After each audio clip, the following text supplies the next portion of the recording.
지역의 신기술과 신산업 육성을 위해 규제 샌드박스 등 규제 특례가 적용되는 규제 자유특구 제도가 지난 17일부터 시행에 들어갔습니다. 산업통상자원부 등 타 부처에서 시행하고 있는 규제 샌드박스와는 달리 규제 자유특구에서는 메뉴판식 규제 특례가 적용되고 재정과 세제 지원도 이루어지는데요.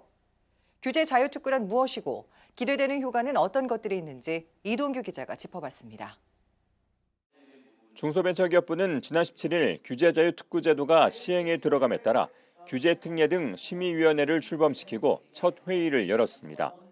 규제자유특구란 각종 규제가 유예 또는 면제돼 자유롭게 신기술에 기반한 신사업을 추진할 수 있도록 지정되는 구역으로 국가 균형 발전을 위해 비수도권 지역에 한해 지정됩니다. 규제 혁신을 통해서 경제에 새로운 활력을 불어넣기 위해서 우선 허용 사후 규제 방식의 규제 샌드박스 제도를 올해부터 본격적으로 시행하고 있습니다.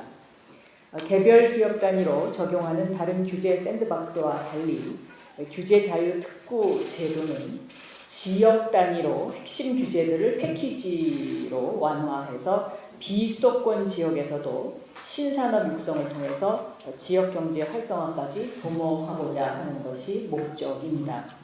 이번 규제자유특구 제도의 시행에 따라 규제자유특구에 참여하는 기업들에게는 규제 적용이 완화될 뿐만 아니라 재정 지원과 세제 감면 혜택도 주어집니다. 우선 식당 메뉴판처럼 미리 준비된 기존 법령의 201개 규제가 유예 또는 면제됩니다. 또 규제 샌드박스가 적용돼 규제 유무를 30일 이내에 확인할 수 있는 규제 신속 확인과 근거 법령이 없어도 시험 검증을 허용하는 실증 특례, 안전성이 확보된 경우에는 법령 공백 시에도 시장 출시 등을 임시로 허용하는 임시 허가를 받을 수 있습니다. 예를 들어 자율주행 버스는 버스 전용 차선을 이용할 경우 현행법에 저촉되기 때문에 안전성 검증이 힘들지만 규제자유특구로 지정되면 실증 특례를 적용받아 실제 도로에서 안전성과 사업성을 검증받을 수 있게 됩니다. 규제 샌드박스라는 의미 그대로 기업들이 창의적인 아이디어를 활용해 역량을 마음껏 펼칠 수 있도록 돕는 겁니다. 이게 4차 산업혁명처럼 예를 들면 인공지능처럼 또는 빅데이터처럼 눈에 보이지 않는 그런 데이터나 컨텐츠가 정말 거대한 하나의 산업을 형성하고 있는 이런 어떤 새로운 시대가 열리고 있기 때문에 기존의 제조업 중심의 규제라는 것은 정말 새로운 산업의 등장을 가로막는 심각한 장애물이 된 거죠. 이게 최근의 과거 규제와 달리 최근의 규제가 가지고 있는 하나의 큰 문제이자 특성입니다. 아울러 규제자유특구 내에 있는 기업들은 인력 양성과 마케팅 등에 필요한 재정을 지원받게 되고 법인세, 소득세 등 세금 감면, 개발부담금 등 부담금 감면 혜택도 받게 됩니다. 규제자유특구로 지정되기 위해서는 우선 시도지사가 규제자유특구 계획을 마련해 중기부에 신청해야 하며 이에 대해 규제특례 등 심의위원회의 사전심의와 규제자유특구위원회 심의 의결을 거쳐 지정됩니다.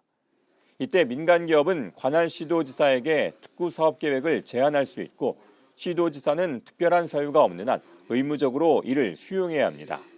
막혀있던 규제를 완화해서 기업들에게 새로운 비즈니스를 열어주고 또 지역경제 활성화와 4차 산업혁명 시대의 신산업 육성이 기대됩니다. 이를 통해 국가 균형 발전을 도모하고 혁신 성장도 이끌 수 있습니다. 중기부는 현재 전국에서 제출된 34개 규제자유특구 계획 가운데 10개 사업을 1차 협의 대상으로 선정했으며 첫 규제자유특구는 오는 7월에 최종적으로 확정될 예정입니다. ESTV 뉴스 이동규입니다.